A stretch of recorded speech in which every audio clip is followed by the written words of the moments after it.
Bienvenue au Street Scout Podcast.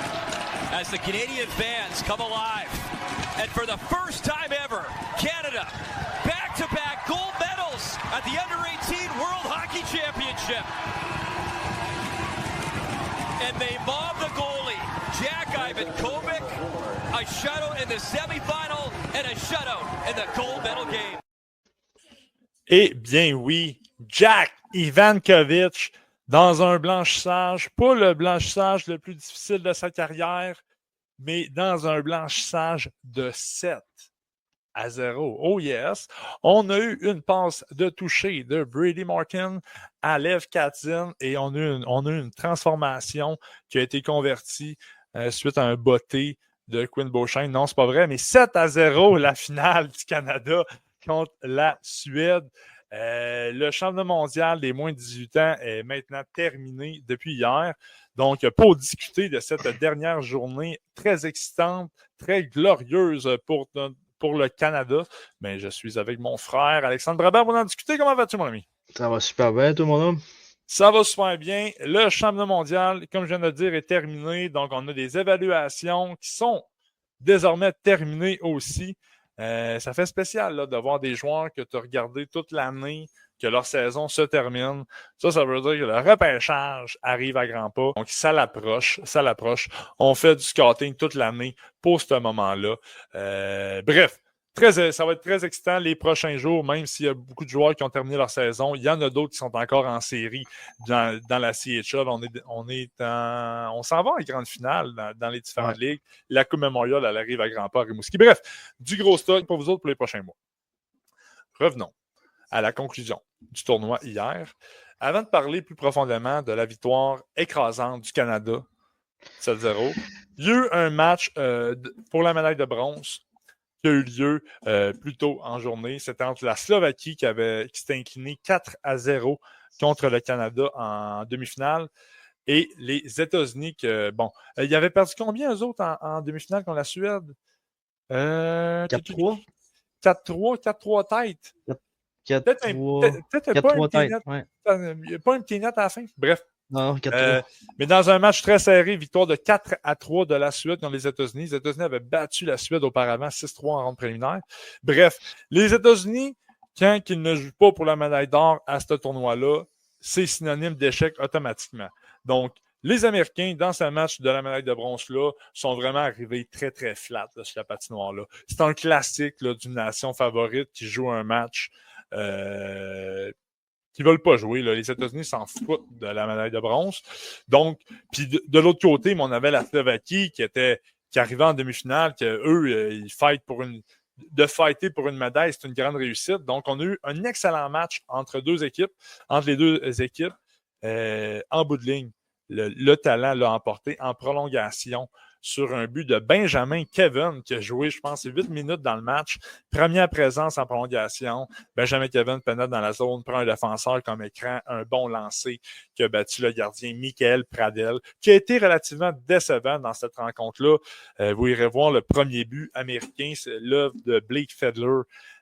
Mettons que c'est un lancer que Michael Pradel aimerait revoir. Bon tournoi quand même pour le grand gardien slovaque, mais rencontre plus difficile contre les Américains. Donc, voilà. La rencontre des États-Unis, c'est pas une rencontre où ce que je portais beaucoup d'attention, beaucoup d'importance face aux joueurs américains, dans le sens que les joueurs étaient flat. Jake Murtagh, ça ne tentait pas d'être là. Colin Potter, ça ne tentait pas d'être là. On avait vu une intensité phénoménale d'El Mooney dans le tournoi auparavant. Ça ne tentait pas d'être là. Donc, voilà. Mais malgré tout, les États-Unis partent du Texas avec une médaille de bronze au cou. C'est pas la bonne couleur, mais c'est une médaille quand même.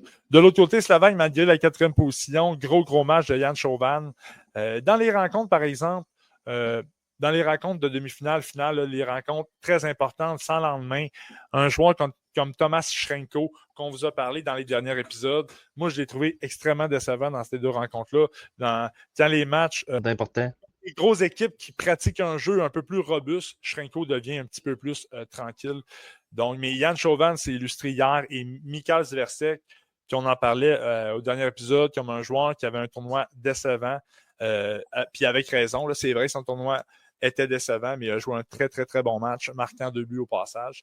Malheureusement pour eux, la Slovaquie repart à la maison avec une 4e position.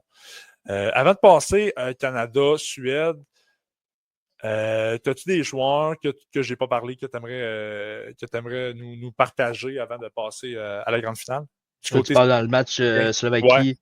Ouais. Je te dirais que, un peu comme tu dis, Sverchek avait connu un mauvais tournoi. Il s'est levé durant ce match-là. Chauvin a été constant quand même tout le tournoi. C'est un peu ce qu'on voit souvent de Jan Chauvin dans tous les tournois. En fait, là, c'est pas mal lui qui ressort le plus pour son équipe. Radivojevic a été correct, sans plus. Là. Je trouvais que son tournoi en général était bon. J'ai trouvé que ça a été plus difficile dans ce match-là. Mais comme tu dis, les États-Unis, eux autres, c'était vraiment pas la médaille qu'ils voulaient, puis ça paraissait. J'ai pas ressorti grand positif de leur match là-dedans, fait que j'aime mieux pas m'attarder non plus. Ouais. Voilà, j'avais-tu quelque chose à rajouter? Ah ouais, Luka Radivojevic, un match plus difficile contre les États-Unis, par exemple. Un autre joueur, un autre petit défenseur, quelqu'un qui lui met davantage de pression, mais ça va l'amener à causer des erreurs avec la rondelle. Puis on l'a vu, là, il y a un but notamment que c'était littéralement de la faute de Luka Radivojevic. Bref. Gros tournoi pour la Slovaquie quand même, par exemple. Gros tournoi pour la Slovaquie quand même, c'est vrai, tu as raison. Passons à la grande finale. J'écoute ce tournoi-là depuis quand même quelques années. Je m'y intéresse plus là, depuis les 4-5 dernières années, peut-être. Là. Je n'ai jamais vu une performance aussi dominante de l'équipe canadienne à ce tournoi-là comme hier contre la Suède. Ce tournoi-là, lorsque le Canada s'aligne, mais il lui manque toujours des éléments extrêmement importants. Quand il y a encore des équipes qui sont en séries éliminatoires dans la CHA notamment. Donc, le Canada, à ce tournoi-là, a toujours des éditions un petit peu moins fortes. Mais la game d'hier, ça a été phénoménal du début à la fin. Il n'y a pas eu un moment où la Suède a eu du momentum. Il n'y a pas eu un moment où on a eu un grain de sable d'inquiétude concernant le résultat final de ce match-là. Ça a été une domination en règle du début à la fin. Puis je te passe la POC. Tes joueurs qui t'ont le plus impressionné du côté canadien dans cette finale-là. Tu vas me parler de Brady Martin, pas mal sûr? Clairement, Brady Martin, ça a été... moi, c'est mon MVP du tournoi, en fait. Là, surtout en finale, là, il s'est levé comme un leader... autant sur le jeu physique, autant sur l'échec avant, autant sur les replis défensifs. C'est un gars qui est très complet dans l'ensemble de sa game. Je trouve qu'il joue tout le temps à 200%. Ça a été la bougie d'allumage. Ça a été lui qui a donné le momentum à son équipe, je pense. J'ai bien aimé le travail de Villeneuve, Xavier Villeneuve. Oui. J'ai bien aimé son travail. Il a donné le momentum en partant la rencontre avec un solide but. Très bon tir des poignets pour de vrai. Je trouve que son tir il est relativement précis. J'aime la façon qu'il glisse sur la glace. Ses mouvements latéraux, pour de vrai, c'est très, très, très fluide. Il s'est vraiment installé comme le défenseur numéro 1 de cette équipe-là. Puis durant la rencontre, on l'a vu, là, on mettait en question un peu son jeu défensif. Puis j'ai trouvé que dans la rencontre, il l'a quand même bien utilisé. Je trouvais qu'il gardait bien ses joueurs serrés, qu'il laissait pas beaucoup d'espace. C'est pas le plus fort physiquement, mais je trouvais qu'il contenait bien l'adversaire. Sinon, je te dirais qu'en général, ils ont tous participé de près ou de loin à la d'une manière ou d'une autre. Kill Foy, son jeu défensif a été parfait. Ben Kindle, son jeu défensif a été parfait. Moins un peu d'offensive, mais on dirait que son rôle était peut-être plus axé sur la défensive dans ce match-là. Ils ont remanié le trio. On a vu Braden Coates jouer souvent avec Brady Martin dans le tournoi. Ils ont changé de trio, ils ont envoyé Brady Martin avec Cole Reshney, puis Lev Katsin, puis ils ont switché ils ont mis Coates à la deuxième ligne, puis ça a porté fruit là, pour de vrai.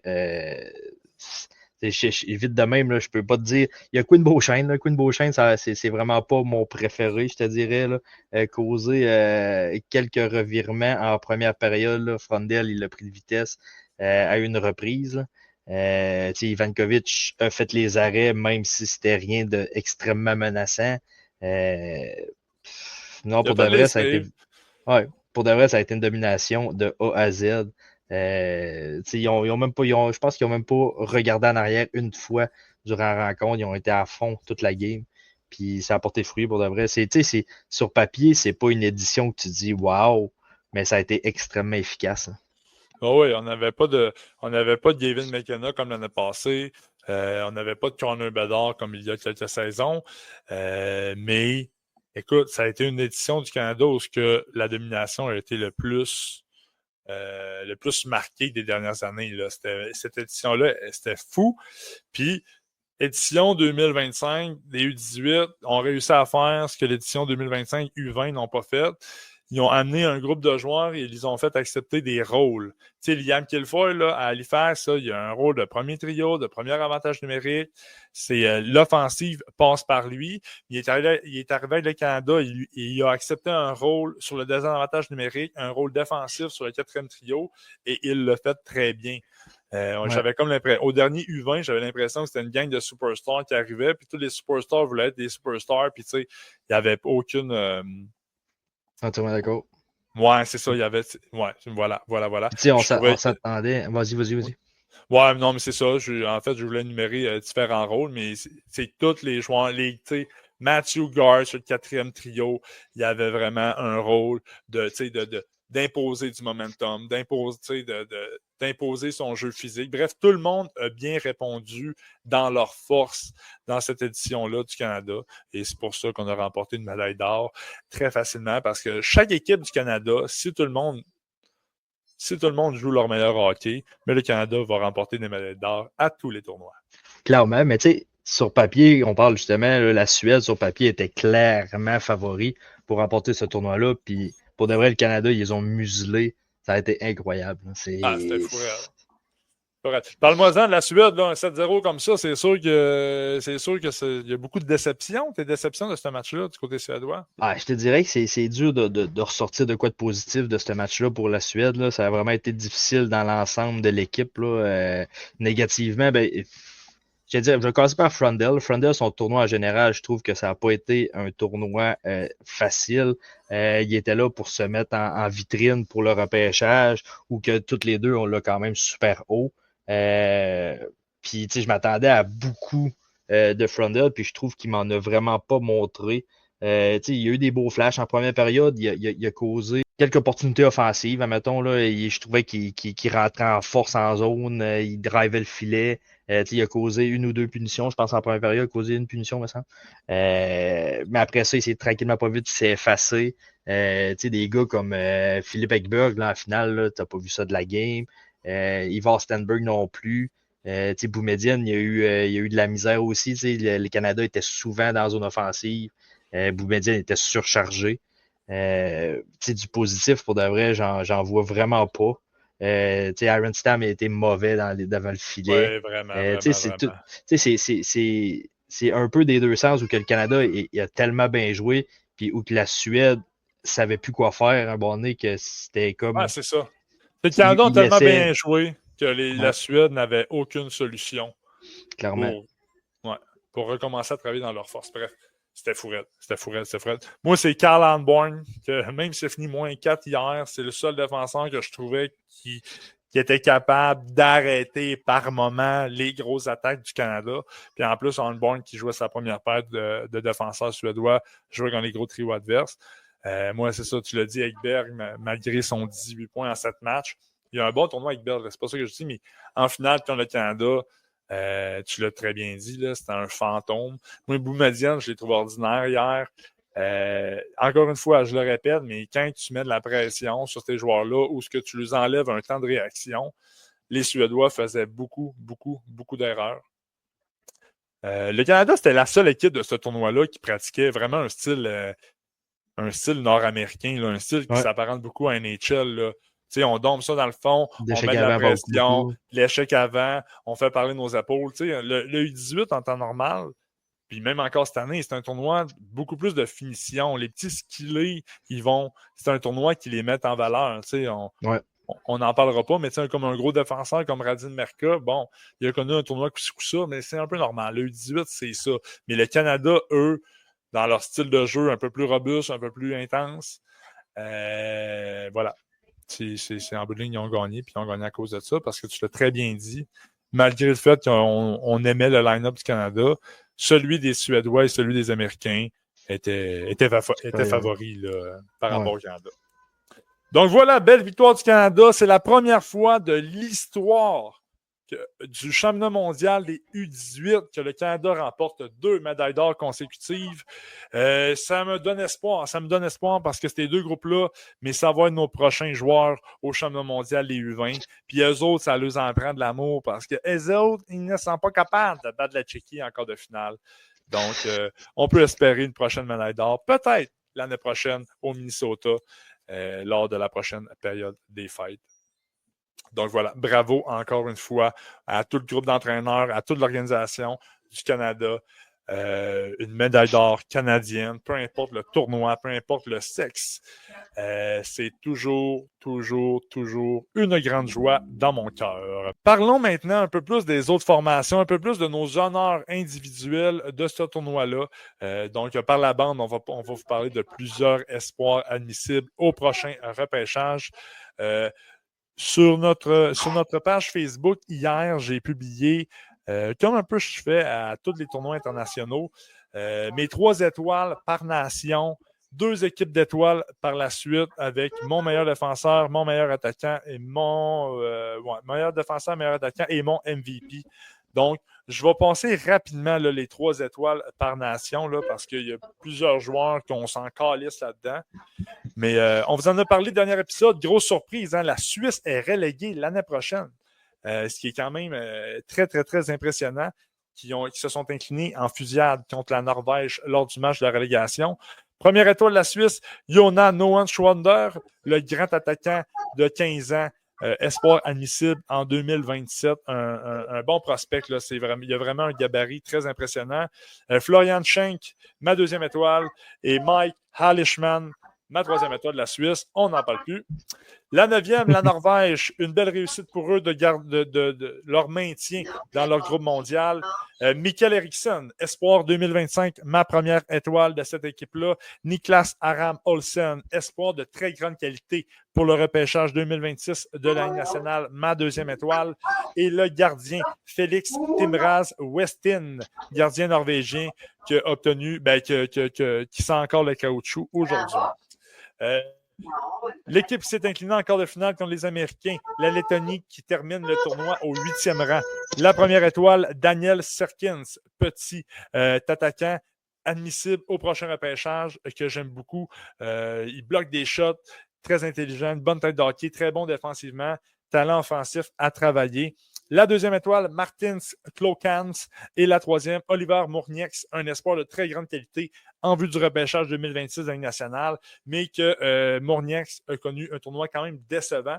Oui, c'est ma 3e étoile, mais vous comprendrez que l'effectif de la Lettonie n'a pas beaucoup de profondeur. Je m'attendais à beaucoup plus de Mournieks. Lui, il avait été également au championnat mondial, les U20, lors de la dernière période des fêtes. Il s'était beaucoup plus illustré. L'équipe qui ont terminé au 7e rang, la Tchéquie, quel tournoi décevant de leur part, malgré qu'ils ont passé à ça de battre le Canada en quart de finale. Qui sait ce qui aurait pu se produire par la suite? La première étoile de la Tchéquie, vous ne serez pas surpris, Adam Benak. J'ai adoré la manière dont il construit des opportunités offensives pour son équipe. Benak est phénoménal.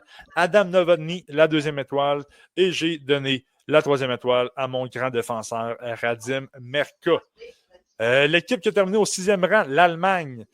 L'Allemagne, belle surprise, hein? Quand même une belle 6e position pour eux. La première étoile, le défenseur Carlos Handel. La 2e étoile, David Lewandowski. 2 espoirs admissibles au prochain repêchage. Et la 3e étoile, le petit attaquant qu'on vous parle beaucoup trop dernièrement, Dustin Wilhoff. Petit attaquant là, de 5 et 7, 135 livres, je pense, mais qui a énormément de talent.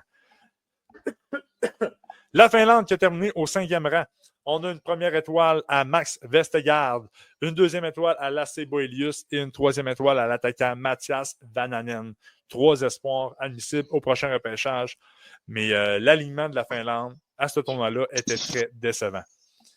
La Slovaquie, une belle 4e position de leur côté. La première étoile au gros attaquant Jan Chauvin. Malgré sa contre-performance lors du match de la médaille de bronze, j'ai donné la 2e étoile au gardien Michael Pradel et la 3e étoile à Thomas Schrenko, un attaquant offensif admissible au repêchage 2026. Il a démontré beaucoup d'aptitudes offensives tout au long du tournoi, mais dans les matchs importants, la demi-finale et le match de la médaille de bronze, Schrenko il a été beaucoup plus invisible. Les médaillés de bronze, les États-Unis d'Amérique. La première étoile, L.G. Mooney. La 2e étoile à Colin Potter. Et la 3e étoile à mon boy, Richard Galland. Les finalistes, les Suédois, les médaillés d'argent. La première étoile, je l'ai donnée à Ivar Steinberg. La 2e étoile à Sacha Boumedian, le défenseur. Et la 3e étoile, je n'ai pas pu passer à côté de la production offensive de Philippe Ekberg. Et de mon côté, du côté canadien, ma 3e étoile, Lev Kadzin, que j'ai capoté ce joueur-là tout au long du tournoi. Ma 2e étoile, Xavier Villeneuve, pour les mêmes raisons. Et ma première étoile, à tout seigneur, tout honneur, mon MVP du championnat mondial des moins de 18 ans 2025, Brady Martin. Donc, voilà pour mes 3 étoiles par équipe. Le Brabant, je veux que tu me dises, parce que là, on a fait 2 équipes d'étoiles chaque. Donc, une première équipe d'étoiles, les joueurs qui se sont le plus performés, un gardien, 2 défenseurs, 3 attaquants. Même chose avec la 2e équipe d'étoiles. J'aimerais ça que tu commences à nous verbaliser ta 2e équipe d'étoiles. Puis on va terminer avec notre première équipe d'étoiles. Donc, présente-nous ta 2e équipe d'étoiles. Pour commencer, devant le filet, ça a été Michael Pradel, excusez. Je te dirais qu'il a connu un excellent tournoi. C'est un peu de leur relâchement pour la médaille de bronze. Mais tu sais, quand même, qu'il se soit rendu là, c'est un exploit en soi.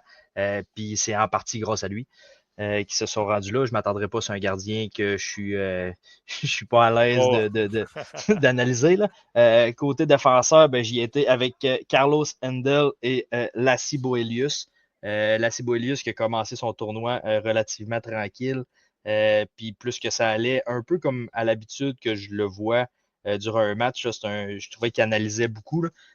C'est un peu de ce sens-là que j'ai vu Boelius. Là, ça a été un tournoi en transition, mettons, des premiers matchs où c'était plus difficile, puis un bonnet s'est installé, puis que il était rendu à l'aise un peu partout sur la patinoire. J'ai vu un aspect offensif qui me plaît bien, mais il a laissé un peu son côté défensif de côté, des erreurs défensives qui m'ont tanné un petit peu.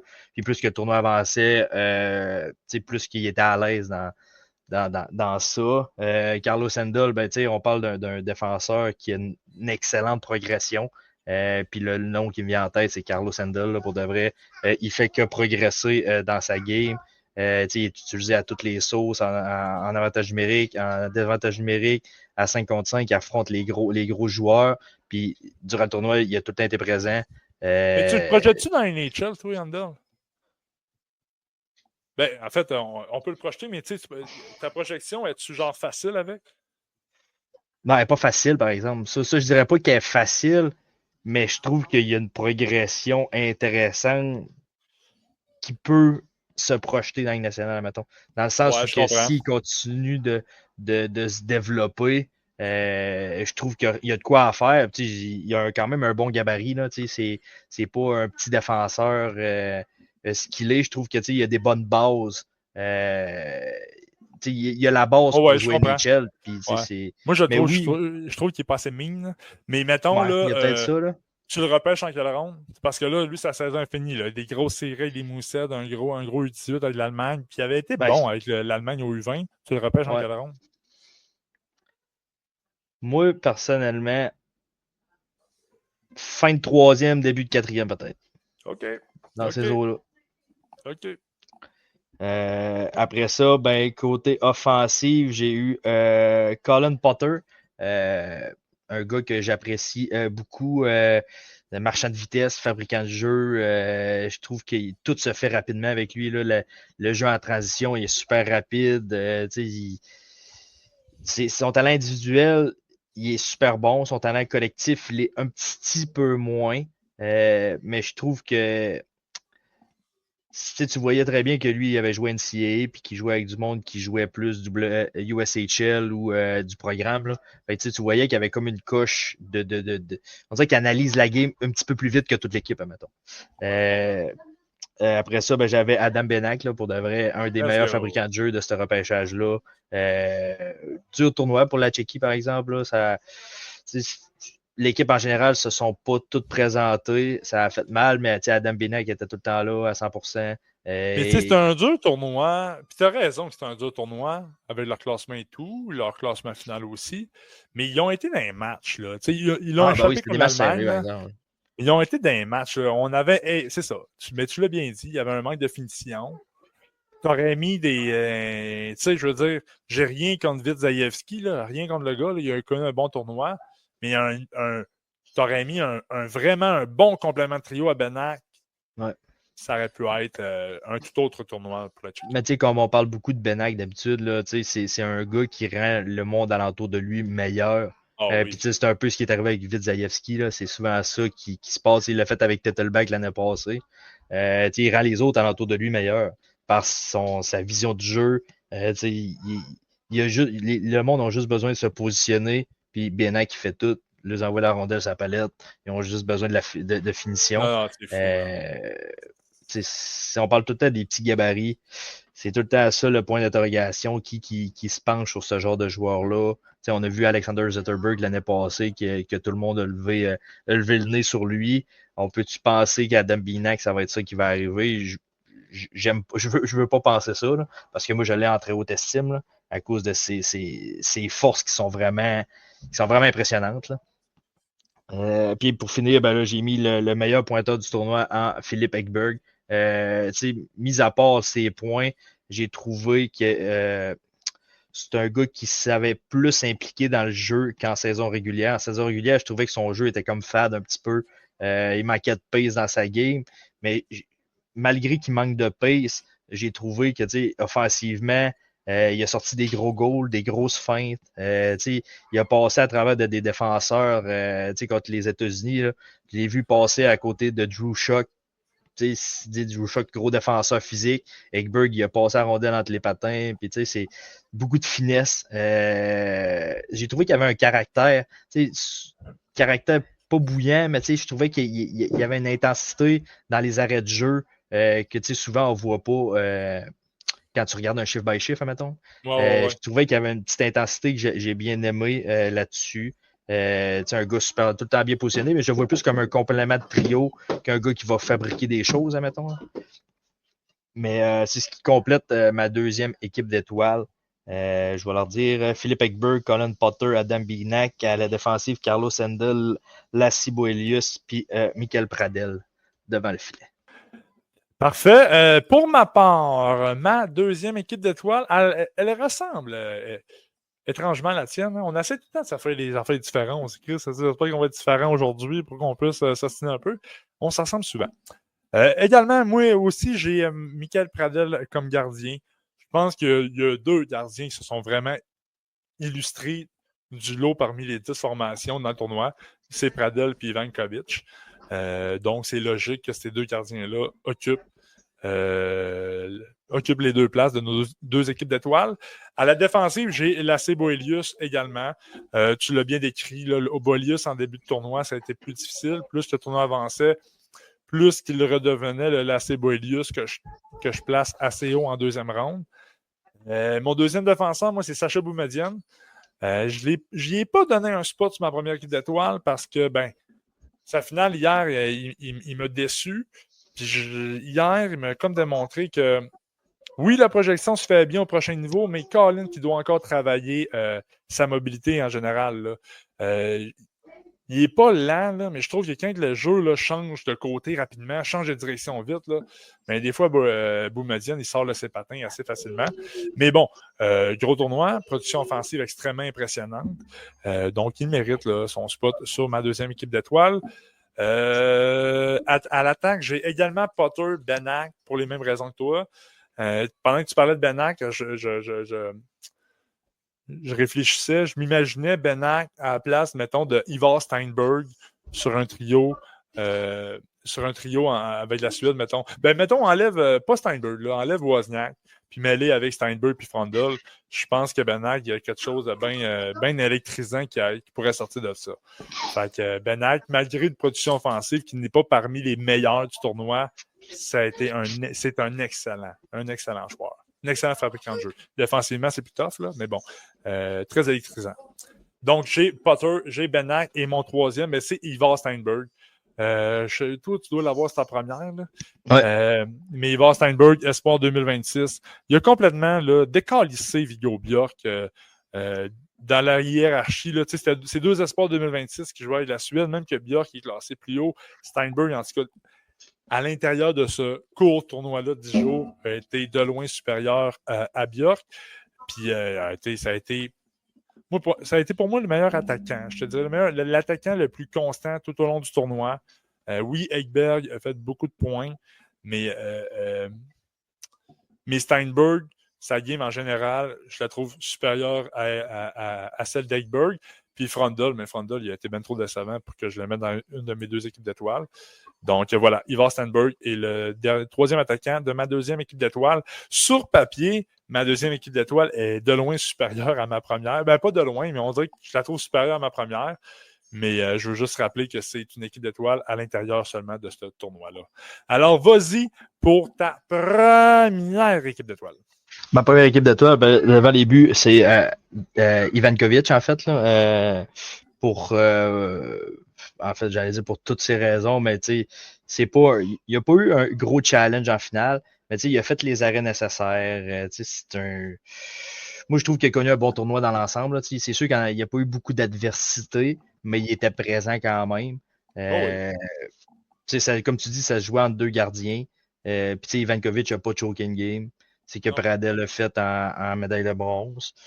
Ça répète l'inverse aussi, en fait, là, mais j'aime donner le crédit à Ivankovic pour sa médaille d'or. Après ça, défenseur, moi j'ai Sacha Boumedienne et Xavier Villeneuve. Boumedienne, un peu, je comprends ce que tu veux dire, par exemple. C'est vrai que son match en finale a été plus décevant. Un gars qui affronte tout le temps les meilleurs joueurs de l'autre côté, par exemple. Il a affronté un Canada qui mettait beaucoup de pression. Ça a été difficile pour lui. Là, ça a été le défenseur visé, en fait. Là. C'était vraiment lui qui recevait beaucoup. L'échec avant était souvent de son côté. Je trouvais qu'il y avait beaucoup de pression de son bord, mettons. Il était avec Handborn, sa première paire, lui. Hein? Exact. J'ai aimé son tournoi offensivement. Ce qu'on ne voyait pas souvent cette année de Sacha Boumedienne, c'était vraiment son côté offensif. Comme tu parles souvent en NCAA, eux autres, ils veulent plus gagner que faire progresser des joueurs. Fait qu'ils font souvent jouer. Il y avait un rôle. Il y avait un rôle de 5-6e défenseur, peut-être 4e. Tandis que là, c'était le premier défenseur avec du power play, ce qu'il n'y a jamais en NCAA. Puis il a démontré qu'il était capable de jouer sur un power play. C'est sûr que là, on a une grosse offensive du côté de la Suède. Puis il a quand même fait 6 points à son premier match. Je pense que c'était contre la Lettonie, si je ne me trompe pas, ou quelque chose du genre. Là. Fait que c'est sûr que ça l'enlève un peu de crédit, mais j'ai trouvé qu'il avait une bonne vision du jeu, qui était capable de rejoindre ses coéquipiers. La relance était bonne. Mais oui, j'ai la même observation que toi, que je ne le trouve pas super rapide. Puis j'ai encore vu un peu d'inconstance dans son jeu quand les matchs sont un peu plus importants, mettons. Là. Le round préliminaire, c'était plus facile, il était fort. Il est arrivé en quart de finale. Il a été bon, par exemple, en quart de finale. Là, il a quand même bien joué. Puis en demi-finale, ça c'est contre les États-Unis. En demi-finale, dans les States, il a été bon. Ouais, c'est ça. Là, il a été bon en demi-finale, puis en finale, ça a été. Mais tout le monde ça a été difficile pour tout le monde. Mais moi, Boumedienne, il m'a fait retomber un petit peu en amour avec le défenseur qu'on voyait en lui en début de saison, suite à sa saison USHL. Moi, Boumedienne, ce qui m'inquiétait un petit peu cette année à NCAA, c'est que c'est ça, en début de saison, je voyais un défenseur qui transportait la rondelle avec aisance. C'est un beau grand défenseur. En plus, il a un beau gabarit, là, super mobile. Super mobile. Je le voyais mobile. Puis là, on dirait que cette année, à NCAA, mais c'est ça, il est rentré dans son rôle. Il a très bien rempli son rôle, mais qui ne mettait pas en valeur ce qu'il nous avait démontré USHL. Mais là, il a comme repris son rôle qu'il avait en USHL. Fait que, tu sais, en bout de ligne, cette saison, il nous a démontré, Boumedienne, qu'il est capable de remplir plusieurs rôles dans un effectif, ce qui est hyper positif en vue de sa sélection au prochain repêchage. Clairement. Moi, c'était ce que je remettais en question, c'est sa constance. Ouais. C'est un peu ce qu'on a vu cette année, là. C'est des hauts et des bas, beaucoup dans son cas. Mais tu sais, beaucoup de beaux flashs, puis un peu de points d'interrogation dans son côté vitesse, côté des fois c'était son intensité, son agressivité. C'était souvent ça. Des fois il l'avait, des fois il l'avait pas. Mais en général, j'ai trouvé qu'il a connu un bon tournoi. Sinon, ben moi, le meilleur défenseur du tournoi, ça a été Xavier Villeneuve, pour de vrai. Xavier, parfait. C'est quand même une trouvaille, je te dirais. Là. Ben, une trouvaille. En fait, on le savait que l'année prochaine, il allait être quand même relativement haut classé. On s'attendait à ce qu'il soit quand même un troisième défenseur, j'imagine qu'en début de tournoi, Jackson Smith. Mais en termes de temps de jeu, là, Villeneuve, là, c'était genre troisième, quatrième défenseur de l'équipe. Ouais, mais j'imagine qu'il devait avoir ben, il y avait toutes les PP, ça c'est sûr. Ah oui, c'est ça. Mais peut-être en temps de minutes, mais côté efficacité, même s'il a été. Je suis d'accord avec toi, je l'ai aussi. Là. C'est aussi non, mais mettons, en temps d'efficacité, je trouve que peut-être qu'il a joué peut-être 16 minutes, on va dire. Puis mettons, Beauchesne puis Jackson Smith ont dû jouer 19, 20, 21. Non, 100%. Je pense que dans ces 16 minutes-là, Villeneuve a été meilleur que dans le fond, c'est dans l'équipe Canada U18, là, Xavier Villeneuve, là, ça a été celui qui a le mieux joué dans sa chaise. Ça a été celui qui a le mieux rempli son rôle. C'est sûr, Brady Martin, on peut en parler, Braden Coates, on peut en parler, d'autres, là, mais moi, c'est pour ça que, en tout cas, je vais te laisser terminer là-dessus. Là. C'est ça. Moi, je trouve que c'est de la façon qu'on il partait quand même en arrière de Jackson Smith. J'imagine en arrière de Quinn Beauchesne aussi. Puis je trouve qu'il les a délogés dans le sens que, tu sais, j'ai pas trop remarqué ça, par exemple. Je pense que Villeneuve avait le premier PP, Jackson Smith avait le deuxième. Ouais, je ne vais pas me lancer là-dedans, mais en tout cas, Villeneuve était beaucoup plus efficace sur le powerplay que Jackson Smith l'était. Ouais, Villeneuve, là, par moment, il passait 2 minutes sur le PP. Là. Ah, c'est ça, mais ça, j'ai vu quand même assez souvent aussi. C'est un gars, man, qui est très, très fluide sur patin, qui danse avec la ligne bleue. Comme pas la projection, mais la comparaison de Lane Hudson, je la trouve relativement parfaite pour de vrai, sans dire qu'il va être pareil. Je trouve qu'il joue de la même façon. On parlait d'un meilleur tir, clairement. Tir précis, pas le plus lourd, mais quand même un bon tir précis, franc. Ouais, on l'a vu hier. Ouais, c'est ça. Je le trouve efficace. Défensivement, en début de tournoi, je trouvais qu'il y avait des petites lacunes défensives, mais j'ai trouvé qu'en finale, hier, il contenait bien les défenses, l'attaque suédoise. Il contrôle, sans mettre en échec, je trouvais qu'il contrôlait bien le porteur du disque, juste pour le retenir, juste pour y enlever la rondelle. Je trouvais qu'il avait bien fait. Puis c'est ça, pour moi, ça a été le meilleur défenseur de ce tournoi-là. Côté offensif, moi j'ai Ivar Stenberg que j'aime beaucoup. Un peu comme tu dis, je pense aussi qu'il a délogé Viggo Bjork. Là. Sans dire qu'il a fait moins de points que Philippe Ekberg, mais son efficacité était 1000 fois plus importante. Puis tu le voyais beaucoup plus dans un match que tu voyais Philippe Ekberg. C'est pas un late l'année prochaine, Ivar? Oh, ça c'est une bonne question par exemple. Mais je continue de parler, je vais aller chercher l'info. Mais moi j'ai apprécié son jeu dans l'ensemble. Je trouvais que toutes les attaques, souvent quand il était sur la patinoire, venaient de lui. Des gros goals. Il est capable de marquer, il est capable de fabriquer des jeux. Je le trouve relativement complet. Sans rajouter à ce que tu as dit, là. Ça va être pour de vrai, ça va être un prospect de haut niveau l'année prochaine. Là. Moi, à date, je parle d'un top 5. Là, c'est vraiment quelque chose qui m'allume bien raide. Là. Ok, j'ai une question pour toi. Vas-y. Mettons qu'Ivar Stenberg est admissible au repêchage 2025, donc cette année. Tu le repêches à quel rang?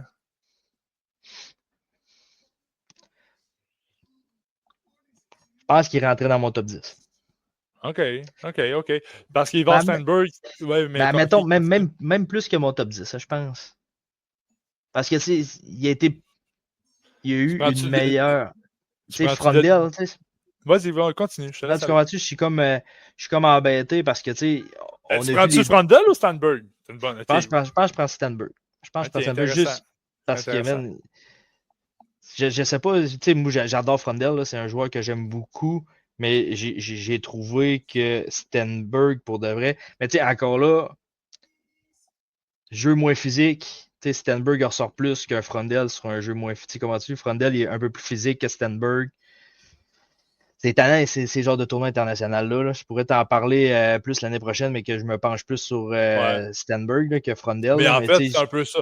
Où ce que je voulais en venir, c'est que je suis allé vérifier la date de naissance d'Ivar Steinberg. Il est né le 30 septembre. Fait, il est vraiment. Ça va vraiment être. C'est un vieux 2026, vraiment un vieux. S'il était né un peu 15 jours. Villeneuve. Ouais, Villeneuve, c'est le 22. Ça, il est un peu plus vieux. Fait, si Steinberg était né 2 semaines auparavant, mais il aurait été admissible en 2025. Fait que, mais c'est intéressant. Tu réponds à ma question. Ouais, non, c'est ça. Je pense que je le mettrais plus genre, je dirais top 10, mais top 6, admettons. Il se battrait avec des Frondel, des Martone. Ça va être intéressant, Steinberg. L'année prochaine, il va se faire repêcher suite à une année où il va jouer en SHL. Tu sais, moi, je le vois plus jouer les juniors là, ensuite l'année prochaine. Là. Fait que ça va vraiment être intéressant de le voir évoluer dans ce circuit-là. Quand tu joues SHL à ton année de repêchage, il n'y en a pas beaucoup qui le font. Frondel l'a même pas fait cette année. Steinberg, Frondel l'a fait, mais il est en Allsvenskan. Il est en bas, là, il est en 2e division. Ouais, non, mais en voulant dire, il n'a pas été en SHL, là, mettons. Ouais. Il a joué une coupe de game, mais c'est qui le dernier qui a fait ça à son année de repêchage? Lucas Raymond, peut-être? Ouais, ça l'arrive. Je te dis pas que ça arrive souvent, mais ça l'arrive. Ouais, je pense que Raymond, c'est un bon bet. Mais, puis tu sais, je le vois quand même performer l'année prochaine en SHL, Ivar Steinberg. Fait qu'effectivement, tu as raison, Ivar Steinberg, l'année prochaine, un espoir top 5. Intéressant. Après ça, j'ai le petit attaquant américain LG Mooney. J'ai vu un aspect, beaucoup de comparaisons avec Adam Binak, côté fabricant de jeu, côté contrôle de rondelles. C'est deux petits joueurs qui sont capables de tout créer sur la patinoire en zone offensive. Mais LG Mooney m'a montré un aspect un peu plus mine que je ne voyais pas souvent. Des mises en échec quand même assez solides pour un petit joueur. Tous des scénarios que tu n'aimes pas beaucoup, mais moi, ça m'allume un petit peu. C'est des petites altercations, man. Il va dans le trafic puis il aime ça. Ce que Adam Binak fait un peu moins. Puis LG Mooney, durant le tournoi, pour de vrai, ça a été le meilleur attaquant américain avec Colin Potter. Là. Ça a été vraiment les deux joueurs qui ont plus ressorti du jeu. Encore là, c'est encore le point d'interrogation sur les petits gabarits. C'est comme tu parlais, toi, tu l'avais très loin dans ton classement. J'imagine qu'avec ça, il est revenu un peu dans tes bonnes grâces. Là. Écoute, frère, man, tantôt, je regardais là, en préparation du podcast, là, j'ai fait mes recherches sur Jim Mooney un petit peu. Là. Puis suite à hier, là, j'ai lu sur lui, puis sur certaines listes, là, il est monté aussi haut que 35e. Fait tu sais, il n'y a pas juste nous autres qui a vu qu'il a connu un excellent tournoi. Là. Non, c'est ça. Fait que, non, c'est pour de vrai, c'est du beau. C'est vraiment le point d'intégration de son gabarit. C'est tout le temps ça qui ressort. Là. Je n'ai parlé il y a 5 minutes avec Adam Binak, mais c'était un peu le même point d'interrogation que j'ai sur ça. Mais il y a des fois que ça fonctionne. À Montréal, on a Caulfield. Il y en a des. Stankoven, comme on parle souvent, c'est qu'un. Caulfield, c'est un scoreur. Fait que la rondelle, il l'a pas souvent. Il l'a pas longtemps sur sa palette, tandis que LG Mooney, Adam Binak, c'est des fabricants de jeux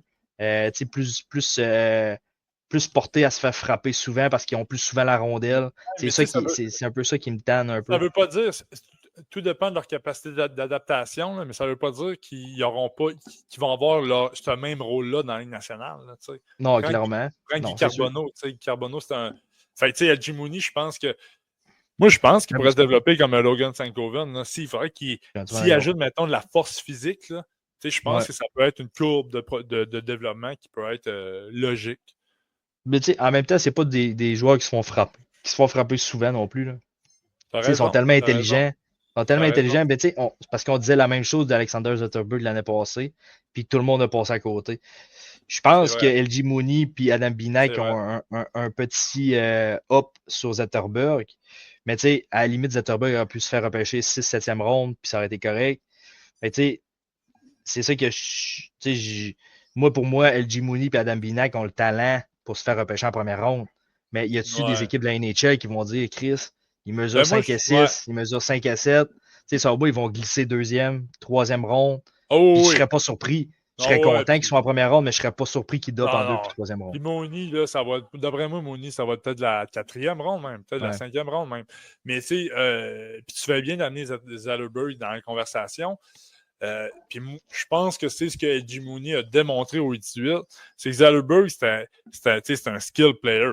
Puis il était vraiment bon. Mais Mooney aussi, mais là il nous a montré qu'il est capable de jouer dans le tas, qu'il est capable d'aller déranger, qu'il est capable. Ce que Zetterberg ne faisait pas, puis qu'il ne fait pas encore, c'est pas dans son ADN. Moi, je pense qu'avec cette dimension-là ajoutée à Eddie Mooney, je pense que la sélection dans la nationale, elle va être faite. Dans quelle ronde, c'est calissement bêtant, par exemple. Ouais, ça peut jouer sur beaucoup. Hein, mais comme tu dis, moi, je pense aussi qu'il va se repêcher. Reste à savoir où. Ça, c'est plus difficile un petit peu, par exemple. Où, c'est Chris Mantoff, mais c'est plus le camp, en fait. Ouais. Parce que où, là, mettre... Ah, le camp, ouais. Ouais, c'est ça, tu comprends? Ouais. Puis pour finir, mon MVP du tournoi, puis je pense que c'est le tien aussi, Brady Martin. Pour de vrai, c'est un joueur électrisant qui est le fun à avoir joué pour de vrai. Il change l'allure d'un match, puis souvent dans des matchs importants. Comme je parlais en début de podcast, 200% tout le temps, repli défensif intense. C'est pas un très grand patineur, mais on dirait qu'il est tout le temps à 100%. Fait que son coup de patin, il est quand même bon. Je sais pas si tu comprends. Tu le vois pas. Tu ne vois pas prendre une minute de relâchement. Là, c'est échec avant intense, il va chercher la rondelle dans le coin, il a des bonnes mains, il possède un bon tir, son jeu défensif il est correct. Il est capable c'est un game changer, moi je trouve, là, pour ma part. Puis il nous l'a montré en finale. Ça a été le game changer. Ça a été le joueur qui a changé la game. Ouais. Brady Martin, hier, en finale, dans la Suède, c'est le joueur qui a fait le plus mal pareil des joueurs individuellement à l'autre bord. Ça n'a pas de bon sens. C'est autant par finesse qu'autant par mise en échec. Ouais. Non, c'est ça. C'est pas le plus rapide, mais il est capable de déborder des défenseurs adverses parce qu'il est tellement fort physiquement. Là. Il y avait des one-on-one, Boumedian, Martin. Là. Oublie ça, Boumedian. Oublie ça. Non, c'était... Top 10, Brady Martin, top 10? Moi, je pense qu'il rentre dans mon top 10. Let's go. T'avais-tu terminé ta première équipe d'étoiles? Ouais, moi j'ai terminé ma première équipe d'étoiles. Brady Martin, Ivar Stenberg, Eddie Mooney, Sacha Boumedian, Xavier Villeneuve et Jack Ivankovic. Ma première équipe d'étoiles est vraiment semblable à la tienne. J'ai Carlos Handel qui prend la place de ton Sacha Boumedian. Dans le fond, on a juste fait un switch entre nos deux équipes d'étoiles. Moi, Carlos Handel, c'est ça. C'est que les succès de l'Allemagne, puisque l'Allemagne a connu énormément de succès à ce tournoi-là, sont en énorme partie dus à la performance de Carlos Handel. Donc, il méritait. Puis je trouvais ça cool de mettre un Allemand sur ma première équipe d'étoiles. Je ne le cacherai pas. Mais il mérite quand même son spot. Avec Xavier Villeneuve. J'ai également Xavier Villeneuve, meilleur défenseur du tournoi. Pour la raison que je t'ai mentionnée tantôt, je trouve que c'est le joueur du Canada qui a rempli le mieux son rôle au sein de l'équipe. Puis c'était pas un rôle qui était facile là, de pivoter l'avantage numérique d'équipe Canada. Là, c'est un job que tu as beaucoup de pression. Puis Xavier Villeneuve, il l'a fait avec brio. Là, je pense qu'il a fini le tournoi avec 4 ou 5 buts. 4 buts, je pense. Hier, c'est lui qui a marqué le premier but, qui a donné le ton. Puis c'est ça. 4 buts, 4 passes. 4 buts, 4 passes, c'est bon. Puis c'est sûr, on avait une bonne brigade défensive, finalement, le Canada, sauf que donc ça permettait à Carey Stillman de mettre Xavier Villeneuve dans des situations gagnantes pour lui à 5 contre 5. Bref, mais malgré tout ça, Xavier Villeneuve a été phénoménal. Il a fait écarquiller bien des yeux dans ce tournoi-là. Dû à son année de naissance, il ne pourra pas être admissible l'année prochaine. Admettons que l'Armada serait éliminé tôt en série. Mais on en a profité, on en a vu, puis il a laissé une excellente carte de visite. À l'attaque, j'ai également Brady Martin et Eddie Mooney pour les raisons que tu as nommées.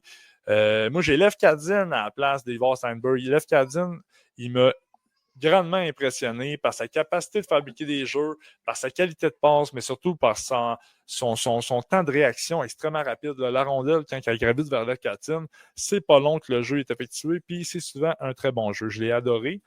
Ça aurait pu être d'autres joueurs également. Là. Moi, dans mes deux équipes d'étoiles, j'ai pas Braden Coates, j'ai pas Philippe Ekberg, même si Je ne l'apprécie pas particulièrement. Là, je suis conscient qu'il a connu un très gros tournoi. Mais voilà, Lefkadin, sur ma première équipe d'étoiles.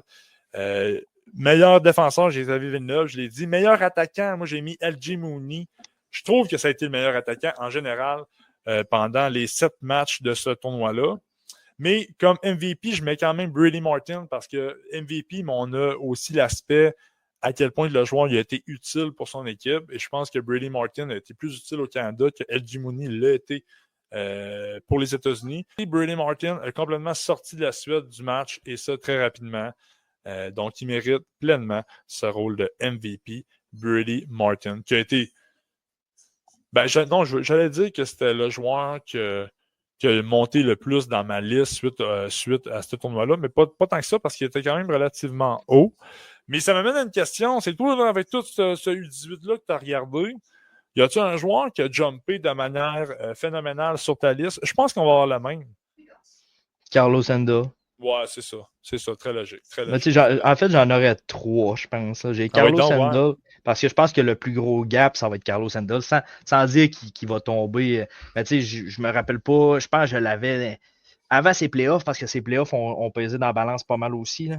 Mais ouais, je devais l'avoir dans les alentours de genre 4e, 5e ronde, peut-être genre 100 quelques, 120 peut-être. Là, puis il va rentrer facilement.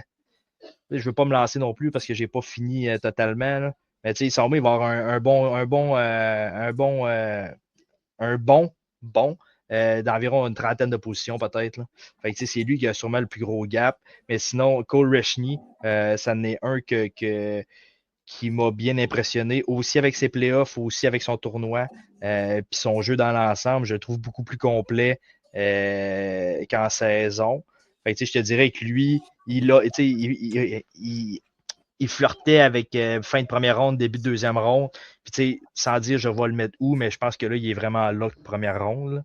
Puis sinon, Brady Martin, je l'avais déjà haut. Je pense que je l'avais 13, 14e. Puis, il y a des joueurs qui commencent à perdre des plumes un peu pour moi. Puis Brady Martin, je trouve que sa game dans l'ensemble est tellement complète. Puis à chaque match que j'ai écouté, il m'a prouvé qu'il y avait vraiment une game pour jouer dans la Ligue nationale, mettons. Là. Ah, c'est fou, c'est fou. Il rentrait dans mon top 10, il rentre par la porte d'en avant. Puis c'est pas genre 10, 9, 8. 7, 6, là, je serais même pas surpris, mettons. Ouais, je comprends. Ouais, si mettons un gars comme Beckett Seneka l'année passée a été repêché 3e, qui a fait un est bon de malade au repêchage. Ouais. C'est possible pour Brady Martin cette année aussi. Là. Ouais, je suis entièrement d'accord. Voilà, c'est ce qui conclut le championnat mondial des moins de 18 ans 2025. Une autre médaille d'or du Canada. On est écœuré de gagner. Trop facile. 7-0 en finale contre la Suède. Ce qui attend le Street Scout Podcast dans les prochaines semaines, on va revenir pour le prochain mois à des rendez-vous hebdomadaires le dimanche matin. On travaille également sur notre guide qu'on va donner pour nos Patreons. Le 1er juin, là, ça, mettez-vous un petit astérisque dans votre calendrier. Le 1er juin, dimanche le 1er juin, c'est le premier War Room du Street Scout Podcast. Qu'est-ce que le War Room? C'est que, Street Scout, on a Brabant, on a moi qui on fait du scouting, on a notre chum Fred qui nous aide. Fait que Brabant, il a sa liste, moi j'ai ma liste, mais là, on va se faire notre top 32 Street Scouts. Fait que là, moi, Brabant, on va faire un podcast où on va s'ostiner sur les choix et on va devoir se mettre d'accord sur un top 32 final Street Scout. Ça devrait faire un bon show. Une chance qu'on ne n'est pas en présentiel parce que c'est qu'on s'y pèterait ailleurs. Mais vu qu'on est en visioconférence, mais il n'y aura pas de violence physique qui va avoir lieu. Donc, mais mettez ça le 1er juin. On va être prêt. Ça va être un gros show. Mais donc voilà, il y a beaucoup, avec le U18 vient de se terminer, mais il y a beaucoup de saisons d'espoir 2025 pour le repêchage qui se sont terminées. Mais quand même, dans les prochaines semaines, on a encore du gros stock. Dans les 3 ligues juniors canadiennes, nous sommes en grande finale. Dans la LHGMQ, on est en attente. Les Wildcats de Moncton, menés par un Caleb Desnoyers phénoménal. ont traversé les séries éliminatoires dans la LHJMQ, sont désormais en finale. On a seulement perdu une défaite au passage. On vient de battre les Huskies de Rouyn-Noranda en demi-finale en 4 matchs. Nous sommes en attente du gagnant entre l'Océanique de Rimouski et les Catariques de Shawinigan. La série est menée par l'équipe haute de la prochaine Coupe Memorial, 3-2. On doit espérer du côté de Moncton une victoire de Rimouski parce qu'une victoire de Rimouski signifierait un ticket officiel pour la Coupe Memorial du côté des Wildcats parce que même en cas d'échec en finale contre Rimouski, puisque Rimouski est l'équipe haute de la Coupe Memorial, Moncton irait quand même au tournoi. Rimouski ont plusieurs blessés dans leur effectif. Donc, je pense que les Wildcats, ils ont quand même un petit boulevard pour remporter la prochaine Coupe Gilles Courteau. On l'avait calé, tu l'avais calé, je l'avais calé. Bravo à nous deux. Dans l'Ouest, on a une nouvelle une finale identique à l'année dernière entre les Knights de London et les Generals d'Oshawa. Si les Wildcats de Moncton dominent les séries dans la LHJMQ, je ne sais pas ce que les Knights font dans la Ligue junior de l'Ontario. Nous sommes en grande finale avec une fiche de 12 victoires, 0 défaites, 3 victoires en 4 matchs, 3 balayages et 3 balayages avec de la manière. En demi-finale contre Kitchener, là, on ne les a pas sentis du tout, London. Donc, encore une fois, Oshawa arrive en finale contre London, mais London est largement favori. Tu l'avais, je l'avais, bravo à nous deux. Dans l'Ouest, par exemple, dans l'Ouest, je pense que l'Ouest est un petit peu trop loin de chez nous. Là. Je suis un petit peu moins bon dans mes prédictions là-bas. L'équipe que j'avais prédit comme étant les grands champions, repense en rendu à le 3e tournoi de golf. On a une finale entre les Tigers de Medicine Hat et Gavin McKenna. Ça, je veux voir Gavin McKenna à la Coupe Memorial contre les Chiefs de Spokane de Berkeley Catton en grande finale. Chris, je ne sais pas combien ils ont perdu de match à Medicine Hat, mais ça doit être 2-3 dans la série.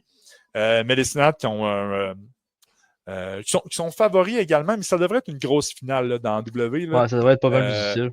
Moi, j'avais les Tigers.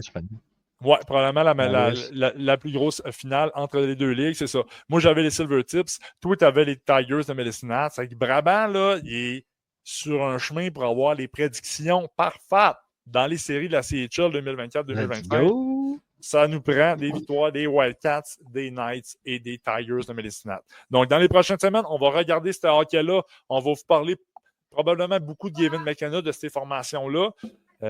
Après ça, c'est ce qui va nous amener à la Coupe Memorial, notre War Room.